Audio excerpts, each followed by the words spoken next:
За сайн байцгаана уу. Хичээлдээ тавтаа морил. Тэгэхээр энэ удаагийн хичээлээр бүгдээрээ шимт хичээлийн талаар ярилцсан. Шимт хичээл гэж яг юу хэлт юм бэ? Тэгээд ямар төрлийн хүнснүүд нь илүү шимт хичээлтэй гэдэг юм бэ гэдэг талаар бүгдээрээ ярилцъя. Шимт хичээл гэж яг юу хэлээд байгаа юм бэ гэхээр нэгт нь бол амин дэм буюу одоо бидний витамин гэж яриад байдаг. Тэднэр ордог. Хоёрт нь эрдэс бодис, гуравт нь төмөр, дөрөвт нь эслэг байдал.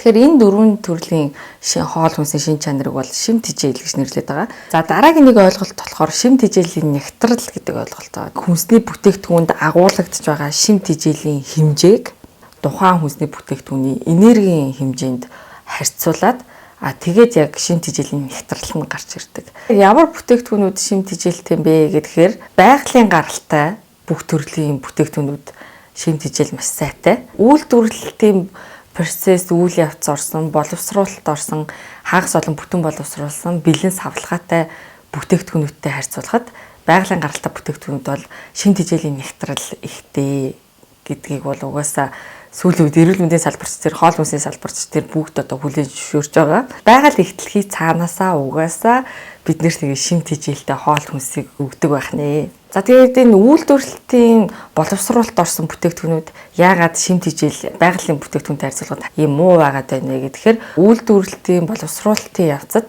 тухайн тэр хүнсний бүтээгдэхүүн маань амин дэм эрдэс бодис, эслэг чанар гэх мэт шимт хичээлүүдээ ихэвчлэн алддаг. Хүн идэхэд тааламжтай болгохын тулд тэр хүнсний бүтээгдэхүүнийг маань ингээ боловсруулад зөөлөн болгодог ихэвчлэн амттай болгохын тулд дээрэс нь давс, элэн чихэр, өөх тос, өнгө оруулагч бодогнууд, амт оруулагч гэх мэт маш олон төрлийн бодисуудыг бүтээгдэхүүнүүдээс шалтгаалаад хийдэг. За бас нэг хүчин зүйл нь удаан хадгалах хугацаатай бүтээгдэхүүн үйлдвэрлэхийн тулд давс ч юм уу дээрээс нь нэмж өгдөг. За тэгэхээр бидний зүгээс анхаарах ёстой зүйл бол аль болох шимт хичээлийн нягтрал ихтэй хүнсний бүтээгдэхүүнүүдийг бид нэр хэрэглэж байх ёстой. Тэгээд шимт хичээлийн нягтрал ихтэй багтаа гэдгийг нь яаж мэдэж болох вэ гэхээр одоо бид нэр лаборатори эрдэмтэд биш хэмжээ задлал хэдэн ширхэг амин дэм, хэдэн ширхэг эрдэс бодис, эслэг чанар байна гэдгийг нь бол шалгах боломжгүй. Гэхдээ нэг зүйлээр бид нар бол хэмжих бүрэн боломжтой. Тэр нь болохоор байгалийн ням, бактери, шимэгч хорхоонууд бол шимт хичээлийн нягтрал өндөртэй хүнсний бүтээгдэхүүн рүү илүү татагддаг. Тэгэхээр шимт хичээлийн нягтрал нь бага бага тусмаа тэр бүтээгдэхүүн рүү ням, бактери, шимэгчд бол татагдахгүй. Маш удаан мууддаг гэсэн үг. За тэгэхээр та бүхэн маань зүгээр хурдан мууддаг хүнсний бүтээгдэхүүнүүдийг шимт хичээлийн нягтрал өндөртэй байна гэд хар ухаанаар ойлгоцоход бол болно гэсэн үг. Би жишээ хэлье л да, хамгийн их шимт хичээлийн нягтралтай бүтээгдэхүүнүүд хэдэн өдрийн дотор жишээ нь мууддаг вэ гэхээр за нэгт нь далайн гаралтай хоол хүнснүүд 1-2 хоногийн дотор шууд мууддаг. Дараагийнх нь жимс ногоонууд за дээд тал нь 14 хоног тисдэг. Тэгэл ерөөхдөө мууддаг. Махан бүтээгдэхүүн хөргөчөнд хийгээд хэрэглэлээ гэхэд 5 хоногийн дотор хэрэглэх шаардлагатай байдаг. За бүр хөлдөөгчөнд тэгээ хөлдөөсөн тохиолдолд бол хэдэн сарын дотор хэрэглэх ёстой байдаг. Үр тариа, гурил, гомон зэрэг хүнсний бүтээгдэхүүнүүд бол 2 хүртэлх жил дээдл нь хадгалах хугацаатай байдаг.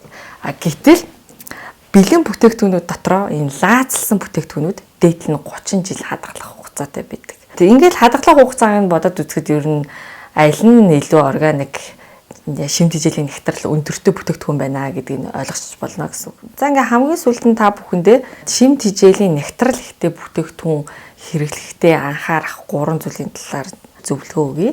Нэгт нь саяны хэлсэнчлэн аль болох байгалийн гаралтай бүтээгдэхүүнүүдийг хэрэглэх хэрэгтэй. Үйлдвэрийн бэлэн савлсан бүтээгдэхүүн гэхээсээ илүү зарим хүмүүс бодож иж магадгүй байгалийн бүтээгдэхүүнүүд дотор бас янз бүрийн бодис хэрэгэлсэн бүтээгдэхүүнүүд байгаа штэ. Одоо эрүүл органик яг шимт хичээлтэй гэдгийг яаж мэдэх вэ гэж магадгүй. Тэгэхээр тэр бүтээгдэхүүнээ хэр удаан муудаж ийн гэдгээр нь шинжиж болно. 7 хоногийн дотор гялс хэрэглэхгүй бол муудаад байгаа бүтээгдэхүүн байх юм бол тэр бол шимт хичээлийн нягтрал өндөртэй органик бүтээгдэхүүн гэдээ ойлгочиход бол болох нь байна. За хоёр дахь бидний зүгээс хийж болох зүйл бол аль болох гэртээ хоолоо хийж идээд гадуур аль болох бага хооллох. Гэртээ хоолоо хийж байгаа тохиолдолд бид нэр яг хоолнд орж байгаа хүнснийхээ бүтээгдэхүүнүүдийг өөрсдөө сонгож аавна. Тэгэхээр гэр бүлийн гишүүд маань өөрсдөө аль болох органик сайн чанарын жимс ногоо худалдаж аваад тэрүүгээрээ гэртээ байнга хоол хийж идэх юм бол яг энэ шимт хижээлийн нягтрал өндөртэй хоол хүнсээр өөрсдөө байнга хооллох боломжтой гэсэн. За 3 дахь бидний анхаарах ёстой зүйл бол энэ шимт хижээлийн нягтрал хамгийн бага хоосон нүүрс ус гэж бүр нэрлэгддэг. Тиймэрхүү хоол хүнснээс бүрэн татгалзаж сурах хэрэгтэй. Жишээ нь энэ гацта ундаа байна. Гацта ундааны шимт хижээлийн хэмжээ бол 0. Ямар ч ингээд шимт хижээл байхгүй тэгсэн мөртлөө биднэрт өгдөг энергийн түвшин, энэ калорийн түвшин маш өндөр байдаг. Гацта ундаа маань шимт хижээлийн нягтрал бүр огт байхгүй, ямар ч шимт хижээлгүй хоосон нүүрс ус гэсэн үг. За дараагийн төрлийн хоосон нүүрс ус маань бол энэ цагаан будаа, цагаан гурил байгаа. Цагаан будаа, цагаан гурил хоёр маань үйлдвэрийн боловсруулалт маш их ороод тэгээ эслэг чанар, шимт хижээлийн бүгдийг алдсан байдаг. Тэгээ эцсийн бүлэгт хоосон нүүрс ус болж үлддэг. Яг уу гацта унтаатай харьцуулахад бол хамаагүй өндөр шимт хижээлтэй л дээ. Гэхдээ бусад төрлийн үр тариатай харьцуулахад цагаан будаа, цагаан гурил хоёр маань бол шимт хижээлийн нягтрал маш багатай байдаг.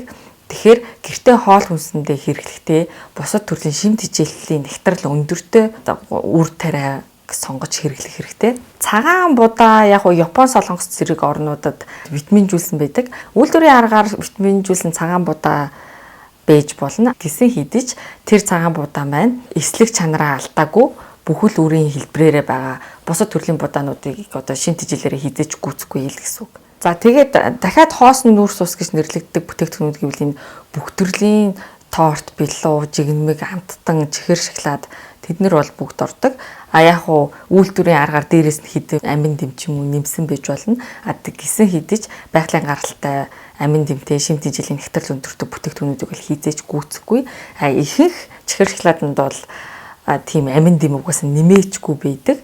Тэгээд яг биднэрт маш өндөр калори буюу энергийг өгдөг. Тэгсэн мөртлөө ямар ч шимт хижээлийг өгдөг. Иймэрхүү төрлийн бүтээгдэхүүнүүдээс ер нь бол болж өгөл бүрэн татгалзаад болохгүй бол маш бага хэмжээтэй хэрэгжилж занших хэрэгтэй. За сүүлийн жишээ гэвэл бэлэн гомн байна. Бэлэн гомн маань ямар ч шимт хижээл байхгүй, эсэргээрээ давсны хэмжээ нь маш өндөр байдаг. Тэр бэлэн гомны маань хийж байгаа гурил нь бол одоо дээд гурилаар хийдэг. Тэгээ ямар ч эслэг чанар байхгүй. Тэгэхээр тэр бэлэн гомн дотор одоо шимт хижээлийн хувьд аваад ах юм бүр юу ч байхгүй, зүгээр хоосон нүүрс ус гэсэн үг.